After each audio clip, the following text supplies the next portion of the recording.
Hello, everybody. Welcome back to Pitch Intel. Like David Olsen said a couple of days ago, that this is the blockbuster of transfer windows. I'll give you an analysis of what has transpired in this transfer window. We are going to look at how much was spent so far in total, how much went out of the Premier League, and how much came in. With respect to the costs, the players that left, the talents that they also attracted to the Premier League, and we also need to look at the fact that these Premier League teams are outbidding teams outside the Premier League. So, what are the other leagues not doing right? What are they doing wrong? Is the Premier League on a good course, or are they on the wrong channel? So just stay on the dial. Remember to like, subscribe, and comment. And I'm going to give you this and many more during the course of this episode. So this summer, the Premier League teams have spent a total of £3 billion in player purchases. The previous record was about 2.46 billion way back in 2023. And I was thinking that, yeah, that would be the maximum amount I would ever see in my lifetime. Basically, maybe not in my lifetime though, but at least in a long time. Because back then, part of the teams that really contributed to that high fee was Chelsea, where they were just buying, and buying virtually any player that they can find on the street, right? But this season is actually a different ball game. The tables have turned. It's looking as though the Premier League teams probably had a meeting to dominate Europe and the global football as well. We all know that the Premier League is the most watched league in the world, and it is really marketable. If you go down the nooks and crannies of the world, no matter the continent, people stay awake at 2, 3 a.m. because of the difference in time zones to watch Premier League games. That is how popular the Premier League is. And that's how much money comes into the Premier League as well. Another thing worthy of note is that there were a lot of player sales as well this transfer window. And the player record sales are 1.83 billion, right? And that will make it an all-time high net spend of 1.36. If you minus the 1.83 billion from the 3.19 billion that's been spent this summer. And on deadline day alone, right? Only on deadline day, 374 million pounds was spent. Money was just moving and changing hands. Handshakes from one club to the other. What we also need to look at is who made the best business. By business, if you want to look at the business aspect of things, right? So we'll look at it in two ways: the business side and also the footballing side.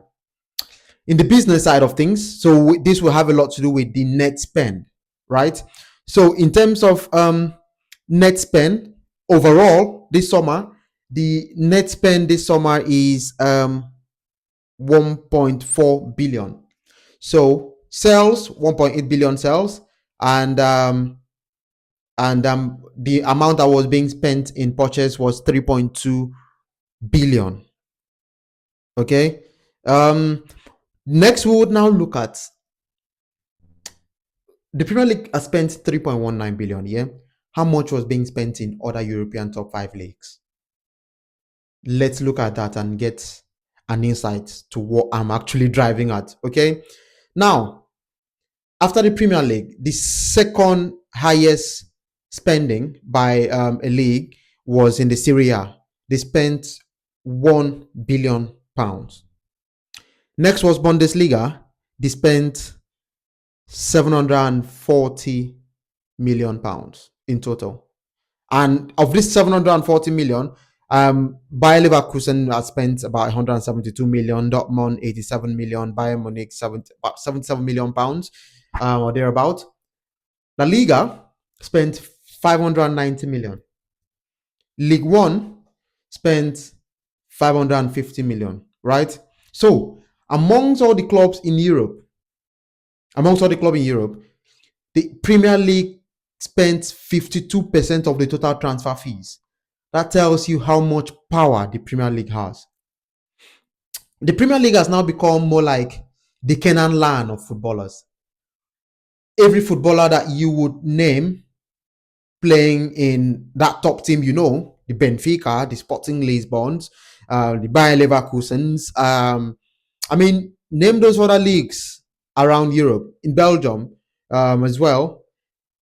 Even if they had won the league 10 times in a row over there in those countries, once a Premier League team comes calling, say a Premier League team that just came out from relegation, take Sunderland for example, look at how much pull they've got in the market as well. They've been able to attract this top talent from different leagues, from PSV, from we've been able to buy from Sporting Lisbon, we've been able to buy from Belgium, we've been able to buy from Spain, Germany, right? So it wasn't more like a competition for me. I believe that the Premier League has outgrown other leagues, and if something is not being done about it very soon, right? If something is not being done about it, the Premier League teams would end up being a king on the chessboard always.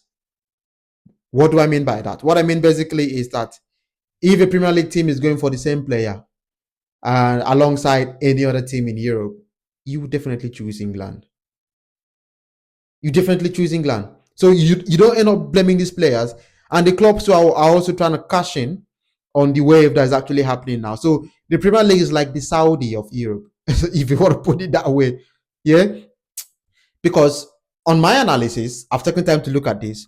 Of all, I looked at the top 20 transfers across Europe, top five leagues, right? The Premier League had 13 spots. 13.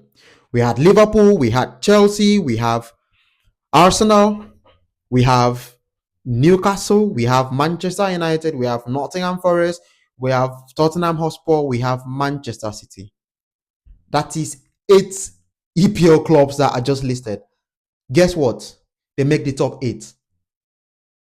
Top 8. Liverpool has spent 482 million euros. Like, that's insane if you ask me.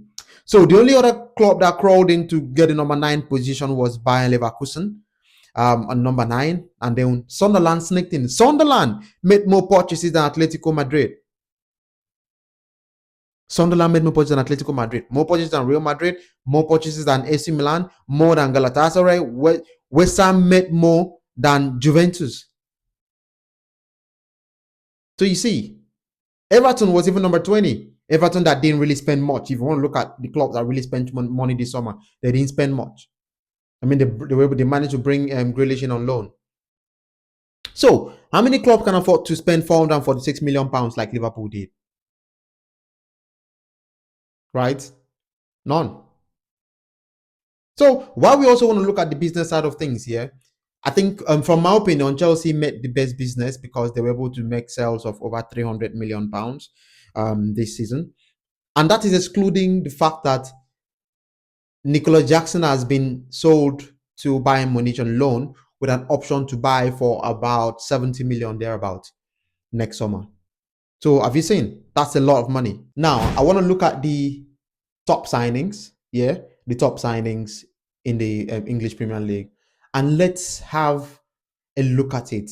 Are these players really worth the money? Or is inflation in play now? Right? Alexander Isak went for 125 million. Do you think Alexander Isak, if he was being sold in the transfer window where Ronaldo went to Madrid for 80 million pounds, right? I'm just using Ronaldo as a benchmark because I'm not saying he's the same player, he's in the same class, but I'm trying to use Ronaldo, right? I had a look at the inflation, right, between in pounds between 2008 till date, right? And I've been able to discover that the cost of items between 2008 till date would be 1.7 times that amount. Ronaldo went for 80 million pounds, and 1.7 times 80 million pounds would give us roughly 130 million or thereabouts, right? Let's just say if Ronaldo, prime Ronaldo, 2008 was being sold now, he would cost 130 million. Would Alexander Isak cost 80 million as at 2008? I doubt. I really doubt it. I don't think he will. I believe the transfer market has been really, really watered down. So people no longer, go for the players that are being sold are not being sold basically because they are top talents. I'm not saying Isak is not a top talent, right? But the clubs are just trying to be greedy, more greedy. And the cycle continues because the clubs are becoming more greedy. The players are demanding for outrageous wages. The tickets for matches are really going higher. And with this, Who ends up paying? The fans, because the season ticket holders are now made to pay exorbitant amount of money to be able to watch these teams. The broadcasting fees have gone up. You need to pay for your subscriptions from left to right, from one broadcaster to the other, to be able to watch all the games that you need to watch. So the end user pays the price. Florian Wirtz, 116 million pounds. Check that out. Is it worth 116 million pounds? No. Hugo Ekitike, sorry, 79 million pounds. He's showing signs. 79 million for a striker. I'll still say it's inflation, though. I believe this player should be. I mean, back in the days, if you buy a player for 50 million, it would be a top talent, right? But ever since Neymar went to PSG for over 200 million, the market was watered down. That was the beginning for me. That was the beginning, right? And Benjamin Sesko, 73 million, Buemo, 71 million. I mean,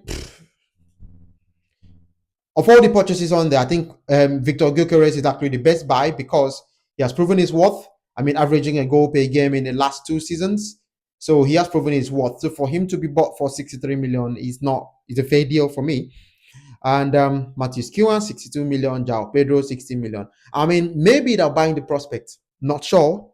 I think they're maybe buying the prospect. So let's just have a look at that. Now, I'll be moving on to the next one, which is why are the other leagues unable to catch up with the Premier League in terms of competing for this top talent? Because take it or leave it, Premier League teams are on the hunt for top talents all over the world. They went into Sporting Lisbon and took their number 9 striker, best striker in the league, right? Which is Victor Gyökeres. They went to Frankfurt, took Ekitike, which was a top talent who was previously playing alongside Mamouche. Don't forget, they took Mamouche in January. Man City took Mamouche. And now they've taken Ekitike, right? They've gone to Bayer Leverkusen, one of the young best talent in German football, which Bayern Munich were also scrambling for his signature. They've taken Florian Wirtz. Top talent. They've gone to Leipzig, took Benjamin Sesko.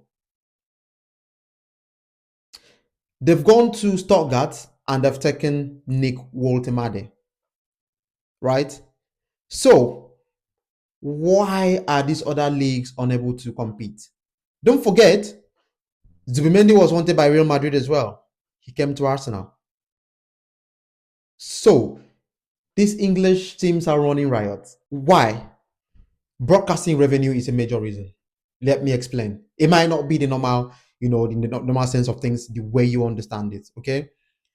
I know the Premier League is the most watched team in the world, so they generate millions of pounds in TV, right? Okay. So, in terms of the sharing formula, like in La Liga, for instance, the winner of the league, and which is usually Real Madrid and Barcelona, they always take the lion's share. But in England, they've been able to create a model whereby these other clubs would not go extinct, where they will not be struggling to register players like in La Liga.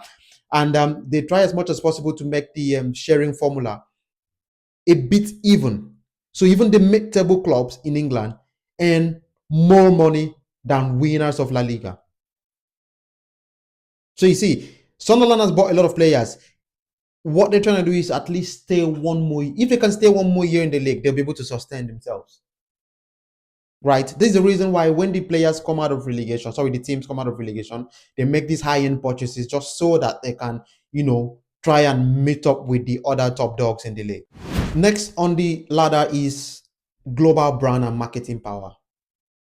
The other leagues, I don't know what they were doing when the EPL was being hawked around the world and these players were going on season tours. When they go on their summer tours, they go to Africa, they go to Asia, they go to America. They try as much as possible to make this sport their own. Okay. So Bundesliga is struggling for visibility, right? And in League One, let's not even go there. The only powerhouse in League One is PSG. That's the only dependent force. Then in La Liga, it's just Madrid and Barcelona. In Italy, at least in Italy, we do have Inter Milan. We have the Napoli springing up every now and then. We have AC Milan. We have Juventus. I mean, we do have a couple of teams down there. Atlanta now, they're trying their best as well. But the other leagues, right, they do not have the visibility. What does visibility entail? The branding and corporate sponsorship, right? You know, the front shirt deals, you know how much Nike and Pumas pay, they pay for the shirt deals. The cash is just different, right? A mid-table team in England would get a lot more in terms of the sponsorship deal than, let's say, a Valencia in La Liga. So that's just the difference. That's just the difference. So this contributes to the reason why these other clubs no longer have the pool. And trust me, if it continues this way, it's going to get worse. You know, the financial fair play rule in Europe and the other model and domestic obligations rather, PSR in England. England has been able to make theirs a little bit more flexible, where you can spread the cost to align with the number of years you've given on the player's contract. So it's not the same for the other leagues. Theirs is a little bit more strict, more tight. Look at Barcelona, for instance. They had to force Ter Stegen to sign that he's got medical, reasons why he can't play, like serious medical condition, just to be able to give a wiggle room for Barcelona to register another player. They're just trying everything possible to see if they can, bend the rules. Not like bend the rules per se, but trying to find a loophole just so that they can get these players registered. But in England, it's not that way. Have you ever heard that a team struggles to register a player in England? No, they don't. But in La Liga, the season wants to start, and the clubs have only registered like two players. The clubs registered two players. Tell me how it's going to work. How would this club be able? How can this club compete in Europe? They can't.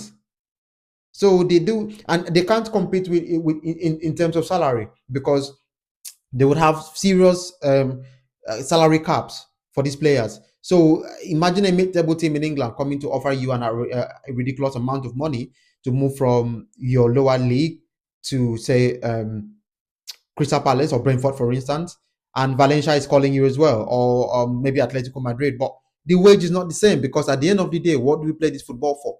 Money. I know passion is there, but come off it. It's money. They all play for money.